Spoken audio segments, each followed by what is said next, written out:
Faith. What is it? Being sure of our hope. Convinced of what we can't see.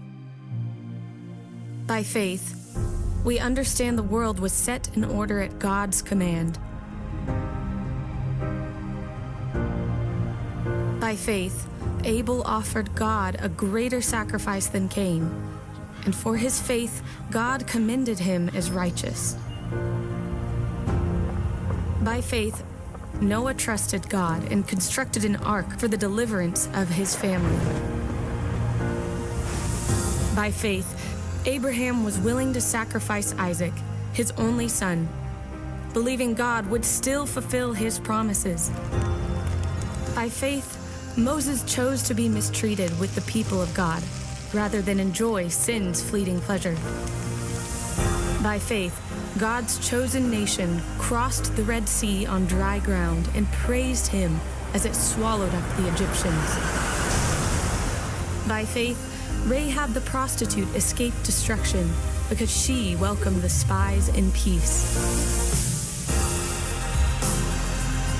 Time will fail me if I tell of Gideon, David, and the prophets. By faith, they administered justice, shut the mouths of lions, quenched raging fire.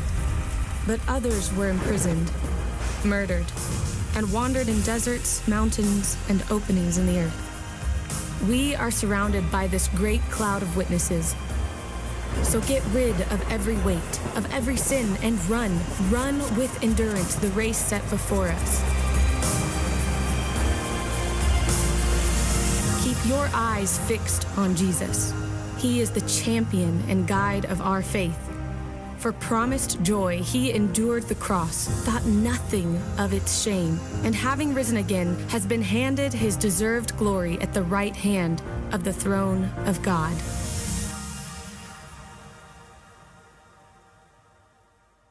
Would you just bow your heads with me, please? Lord, we are gathered here today because of our faith. And because our faith in you is strong, just like these witnesses that we hear about in the Gospel of Hebrews, reminded of all the acts of faith throughout the history of God's people and the church. Thank you for Marie reminding us as well about the faith of those who went before even Moses. Lord, it is by faith that we come to a moment like this, on a day in which there are distractions all around us. We are able to push all of that aside and to come here and be together in a spirit of faith, because we know that we are your beloved children and we have infinite value in you. And you always have this incredible good plan for us. And we also know that you want us to be a part of your kingdom story, just like we see in this little video. We want to experience you in new ways, Lord. And so we come to this moment to hear your word because it shows us the way to recognize your presence in our lives. And your word gives us, as a church, a direction to fulfill your mission. So what are you calling us to hear today? For above everything in the world, Lord, we know that you are our rock and our Redeemer. Amen. Amen. Well, I'm not going to talk about the game, but I want to talk about another game because there's another game that nobody is watching today that I wish we were all having the opportunity to watch. Most of you know that I'm a baseball fan, and today, obviously, nobody is watching the Brewers anymore, right? It didn't end so well, did it, for us? We had a sad end to our season, and you might know that Lynn and I are big Brewers fans, and we probably go to about 10 or 15 games a year, and I think we watch them on TV just about every night we're home and they're on TV. So we're going through withdrawals right now, trying to figure out what do we do now that the Brewers are no longer on TV. Last week, before the Brewer season ended, we, or maybe about 10 days ago, we attended a few of the last games of the season, and one of the nights that we went to a Brewer game, the Brewers got off to this 2-run lead. And they had some chances to score throughout the game. I leaned over to Lynn, I said, 2 runs is not going to be enough. And sure enough, they had the lead though, you know, there was still hope. They could do it, they could win. And then at the top of the 8th inning, with just 6 outs to go to win the game, it was a crucial game. Pitcher Freddie Peralta loaded the bases and gave up a 4-run grand slam to a guy who played for our team last year named Avisail Garcia. He hit his own first grand slam in his life in the majors, and he did it against the Brewers. And as you probably know, the Brewers lost, and I remember standing there and thinking how disheartening and discouraging that moment was. And it wasn't just for the fans, but I had this overwhelming sense that everybody, the fans and the players, were there was just this sense of discouragement. And I had just a lot of empathy. I had a lot of empathy for the team in that moment. And something sometimes I wonder if the players really know how much we are rooting for them, right? Do the players, when we go to watch it, whether it's the Packers or the Brewers or the Bucks or whatever, do they really know how much we are rooting for them and hoping that they do well? Even when a big game gets blown, I found myself on that night wanting to run down and run into the dugout and say, "Don't worry, guys, you'll get him tomorrow. Just don't get discouraged. Don't get discouraged." Well, last week, you remember that I talked about discouragement. And I just talked about how the people of Israel were discouraged by some naysayers and some challenges that they were having. And they had to stop building the temple because these whiners and these complainers who were getting in their way were just becoming so divisive. And they had to stop what they were doing in building the temple. And if you've been here the last several weeks, you know that we've been reading through this book of Ezra. It's from the Old Testament, and it's about how the people of God who had been in exile to Babylon. The Babylonians had exiled all of the people, all the Jews, took them all out of Israel and sent them to various places in the Middle East. And they returned. They were given permission to return to rebuild the temple, the great temple of Solomon that had been destroyed. And they came back to Jerusalem to reestablish their homes and then went about rebuilding this temple, only to have these darn complainers start complaining about what they were doing. And you can read about this. It's all historical. If you're into history and you want to know some actual years, it was like 538 BC that the temple rebuild was started. And then in 536 BC, the complainers shut the whole thing down. It took them another 16 years to really get started again. And so it was in 520 BC that they started to rebuild. And the temple rebuild actually does get accomplished. It takes them until another 4 years till 516 BC. And this temple stands until all the way through to the time of Christ. It is actually eventually destroyed after the time of Christ. But it took more than 22 years for them to finish this temple. And they had a lot of discouragement along the way.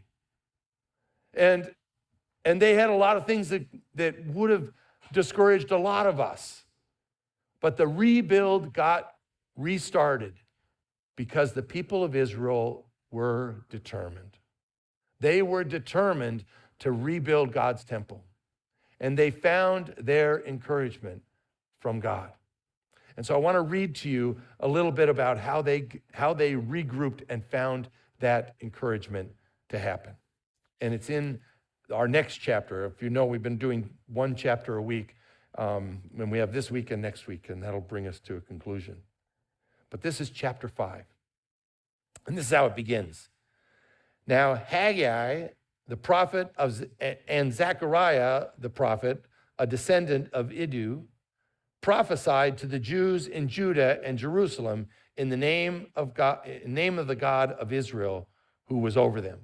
Now, before I say anything more, I want to just say about Haggai and Zechariah that these are two prophets. You can actually read what they wrote in the Old Testament. Their Old Testament prophecy is contained in the Bible, and you can read what they wrote and how they encouraged the people in the rebuild, and that's really why they're mentioned here, is because they were an encouragement to the people of God.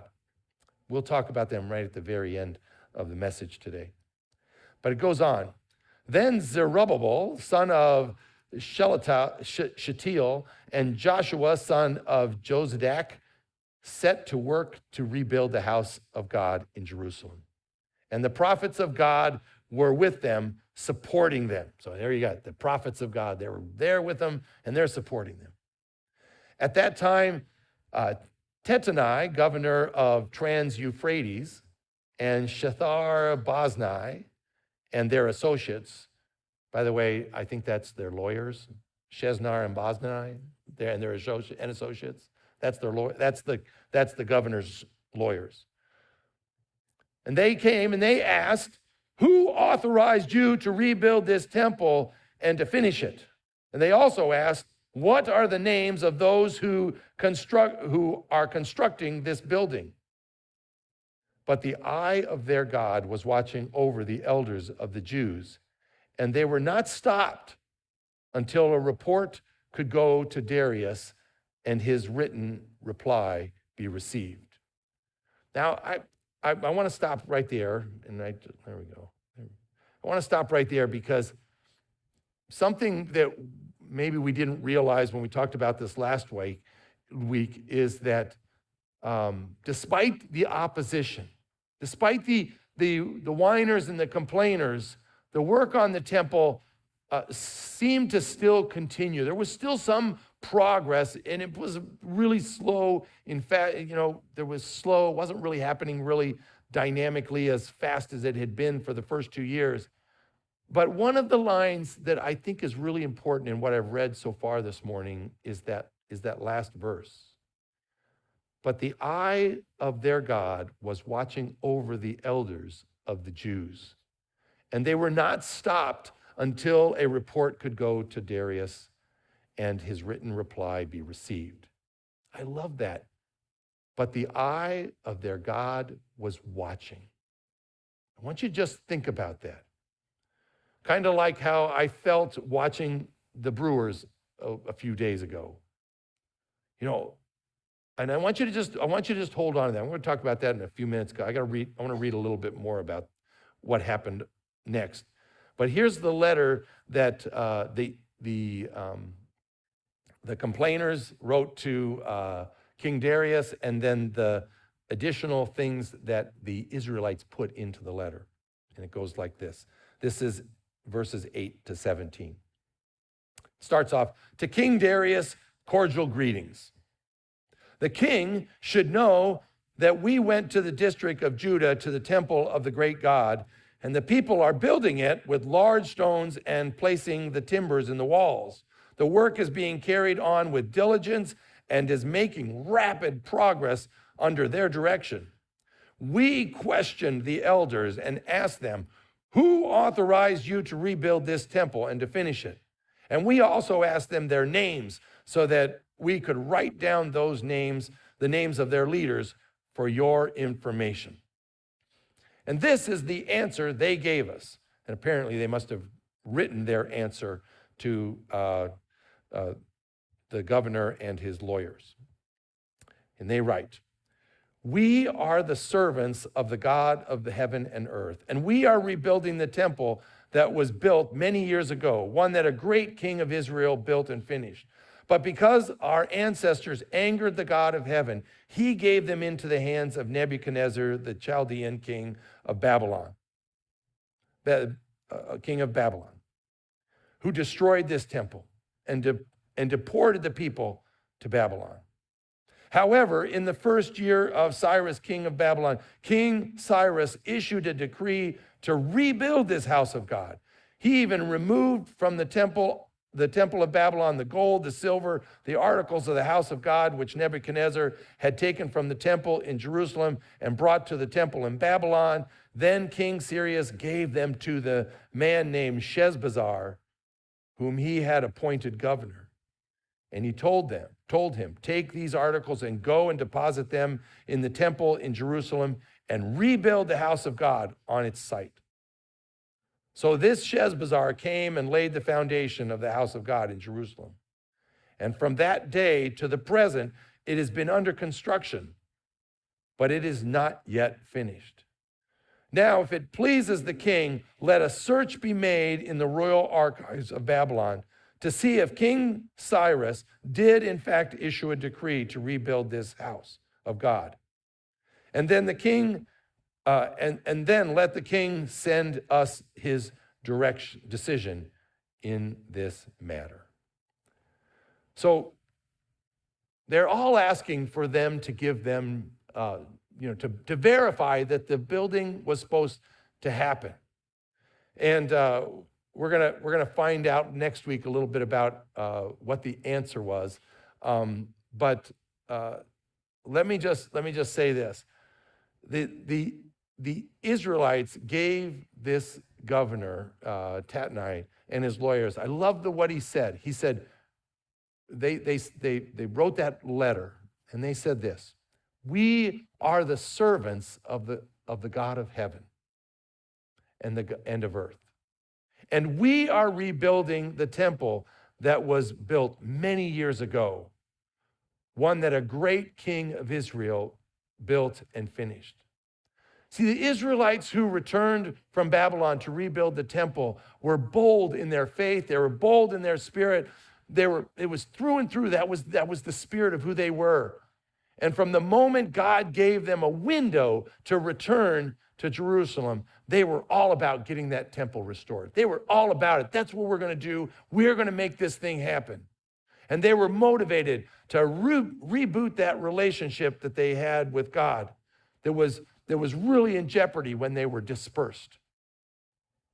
And they wanted to right their attitude about how they stood with God and what their relationship with God was. "We are the servants of the God of heaven and earth," they declared. That was a dynamic statement for them to make about who they really were, because they were rejecting the position of being God before. When they were exiled, they really had been rejecting the position of being God's servant. That's what got them exiled in the first place.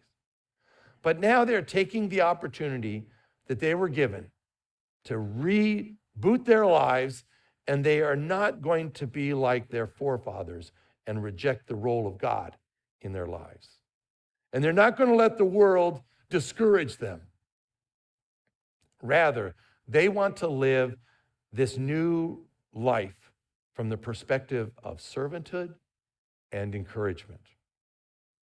And this ought to be an encouragement to us, all of us as well. Because we should believe that every one of us who trusts in God, that we should embrace the encouragement of God and his prophets. Because God is not, nor does he want to be, just a spectator in your life. He does not want to just be watching us. We'll talk about that in a minute. But the Lord is our master. He's our encouragement. And he's an ever-present reality, a master who presses us to stay the course, to keep the faith in all things that we do. So I want to go back to that line in verse 5. But the eye of their God was watching over the elders of the Jews. Verse 5.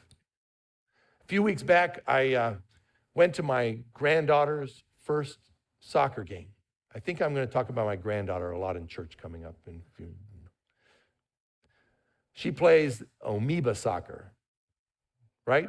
It's for the Franklin League. She's only 4 years old. So what they do when they play soccer as a 4-year-old is they just run around in a giant amoeba chasing a ball for an hour. I don't know. It's just like a giant amoeba.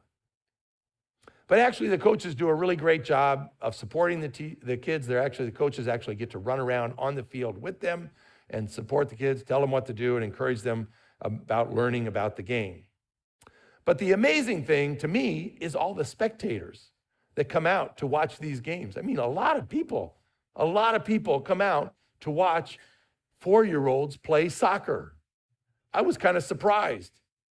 Parents, grandparents like myself, brothers and sisters are there, and they're all closely seated right on the edge of the pitch, right?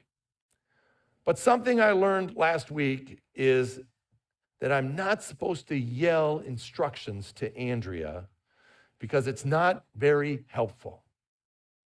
In one case, she was playing goalie and the ball was approaching, and I shouted, "Andrea, stop the ball!" And she turned and she looked right at me. And I think she was amazed I was even there because she just kept looking at me. Like, why is my grandpa yelling at me? Why is he there? Meanwhile, the ball is coming to the goal. Anyway, I learned in that moment that it was best to just keep quiet and just watch. Encourage her with my eyes and not with my mouth. Let the coaches teach and lead. It was better for me to just have my eyes on her and not to speak up. There would be time later after the game for verbal encouragement, which is kind of exactly what the book of Ezra is saying about God. We don't necessarily hear God's voice, but we know that the eye of God is on us. One of my commentators said that the eye of God was the providential watchfulness, which is just another way to say that God is watching as we are fulfilling his plan. How important is it that we know that God has his eye on us? It's important, isn't it, to know that God has his eye on us? His encouraging eye. We don't always have to hear him. Just know that he is watching, and just knowing that he is watching is an encouraging thought. God doesn't want to distract us from what we are doing for him. He just needs us to know that he is providentially and encouragingly watching us. God will speak to us when the time is right, when we're not in the game, when it's time for listening and not doing. I don't know about you, but I found this comforting even to me. God is not going to shout out and interrupt me in the middle of my sermon and create a distraction for me. None of you would do that, right? You would not shout out and create a distraction for me. But rather, what God is going to do, he's going to watch with his encouraging eyes. And he and I will talk later about what I could have done differently, what I could have said differently. We'll figure that out for what's coming in the future. And by the way, I want to thank all of you, especially those of you who are here today, and even those who are watching online, because I know that each Sunday that you're not just listening to what God is speaking to you through this sermon, but you are also watching and encouraging me in my leadership of the word with all of you.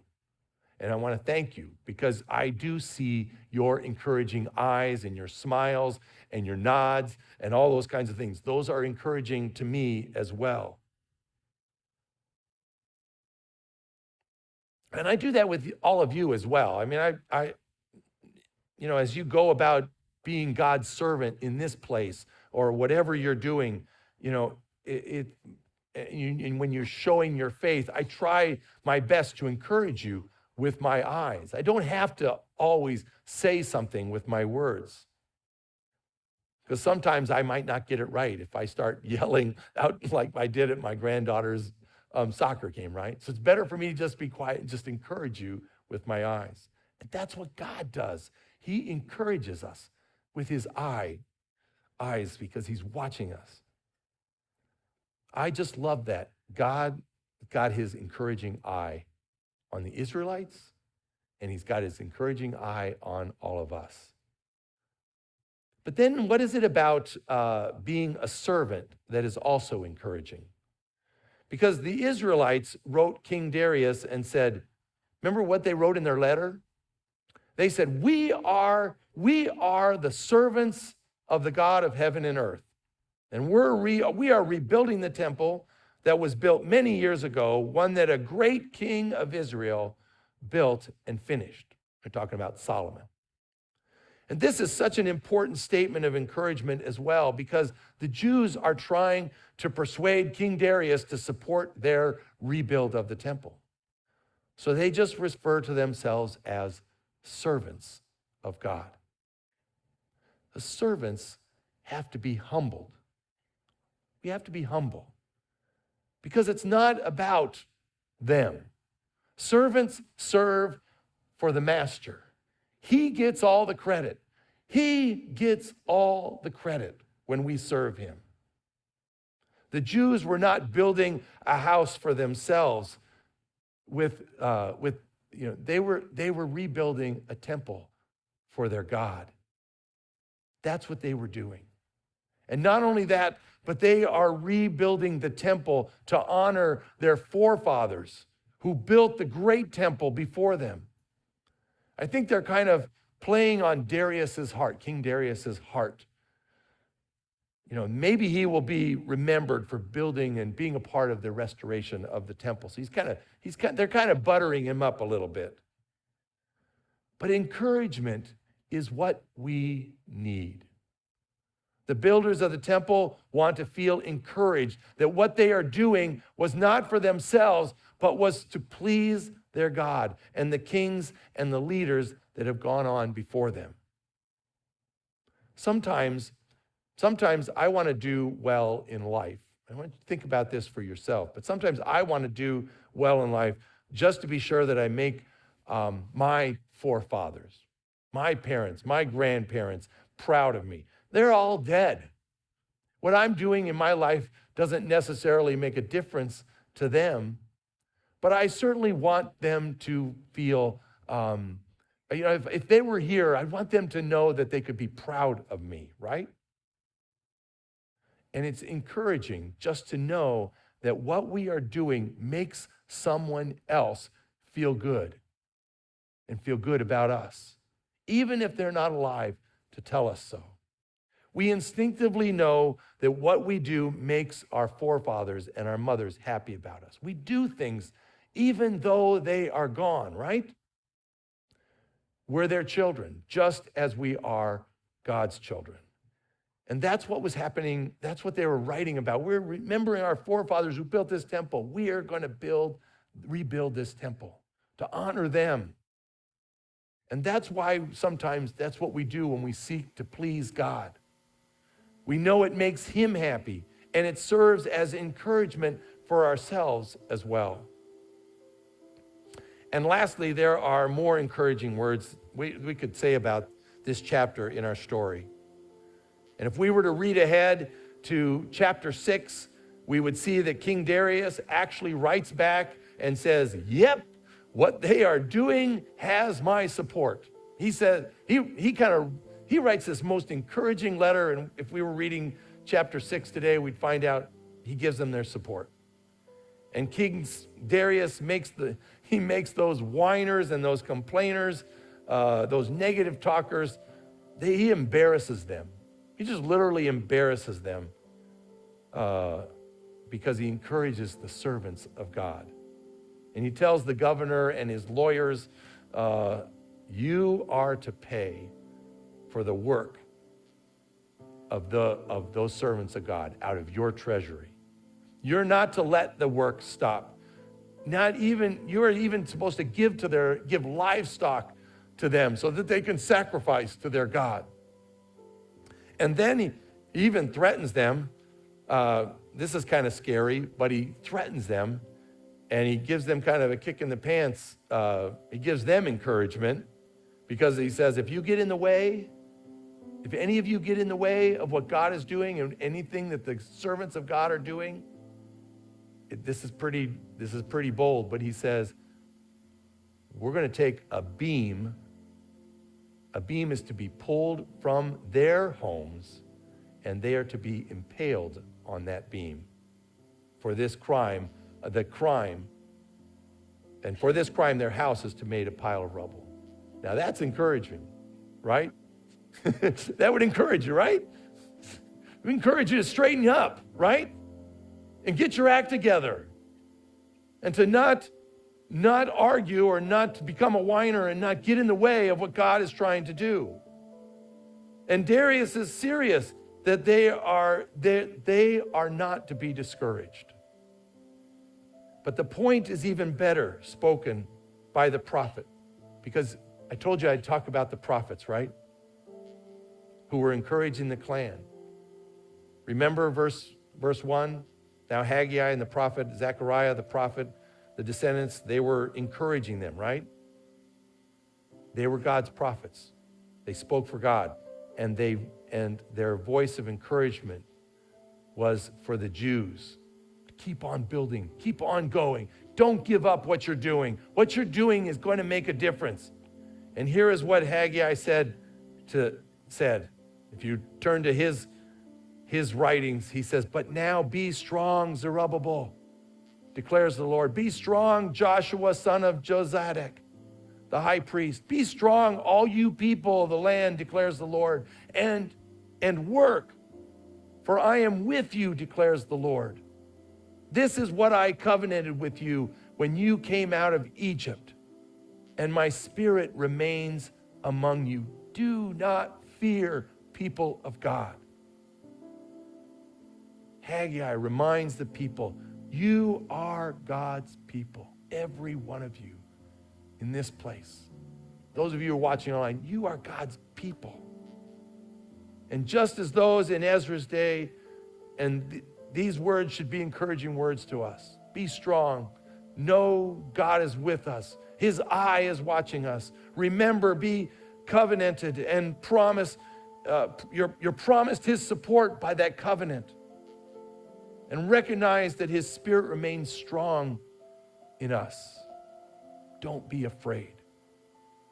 Our God is not a discouraging or negative communicator, but he is positive and he is an encouraging force in our lives.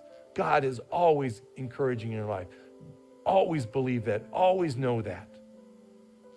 God is never going to discourage you. He is only going to encourage you. And I pray that you always know his encouragement and support. He's got his eye on you. His eyes are on you. Thanks be to God. Let us pray. Let's just pray together the prayer that Jesus taught us to pray. Our Father, who art in heaven, hallowed be thy name. Thy kingdom come, thy will be done on earth as it is in heaven. Give us this day our daily bread, and forgive us our debts as we forgive our debtors. And lead us not into temptation, but deliver us from evil. For thine is the kingdom and the power and the glory forever.